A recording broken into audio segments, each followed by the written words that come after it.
టూరిస్టులకు అదిరిపోయే good news. ప్రకృతి ప్రేమికులను ఎంతగానో ఆకట్టుకునే పొన్నూరు వాటర్ ఫాల్స్ ప్రాంతం త్వరలోనే అంతర్జాతీయ స్థాయి టూరిజం హబ్గా మారబోతోంది. అవును, పొన్నూరు అందాలను మరింతగా ప్రపంచానికి పరిచయం చేస్తూ పర్యాటకులకు సకల సౌకర్యాలు కల్పించేందుకు పోలవరం జిల్లా యంత్రాంగం నడుం బిగించింది. పోలవరం జిల్లా collector K.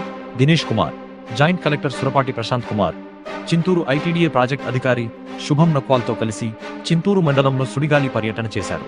Ponnuru water falls ను పరిశీలించిన కలెక్టర్ ఇక్కడ పర్యాటకుల రక్షణే ధ్యేయంగా ప్రమాదకరమైన ప్రాంతాల్లో తక్షణమే ఫెన్సింగ్ ఏర్పాటు చేయాలని అధికారులను ఆదేశించారు.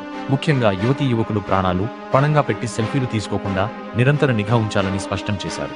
ఎక్కడికక్కడ హెచ్చరిక బోర్డులు ఏర్పాటు చేయాలన్నారు.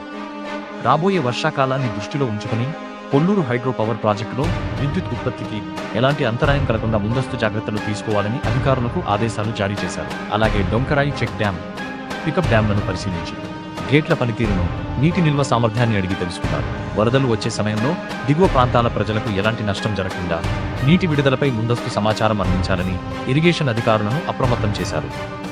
ఇక మోతుగూడెం గ్రామంలోని అరణ్యశ్రీ వెదురు ఉత్పత్తి కేంద్రాన్ని సందర్శించిన కలెక్టర్ మహిళా సంఘాల ఆర్థికాభివృద్ధికి ఐటీడీఏ ఆధ్వర్యంలో అంతర్జాతీయ మార్కెట్ సౌకర్యాలు కల్పిస్తామని హామీ ఇచ్చారు. అలాగే ఎన్టీడీ గ్రామంలో స్కూల్ భవనాన్ని పరిశీలించి తమ గ్రామానికి రోడ్డు సౌకర్యం కల్పించాలని కోరిన గ్రామస్తుల విన్నపానికి కలెక్టర్ సానుకూలంగా స్పందించి తక్షణమే అధికారులతో మాట్లాడి చర్యలు తీసుకుంటామని భరోసా ఇచ్చారు.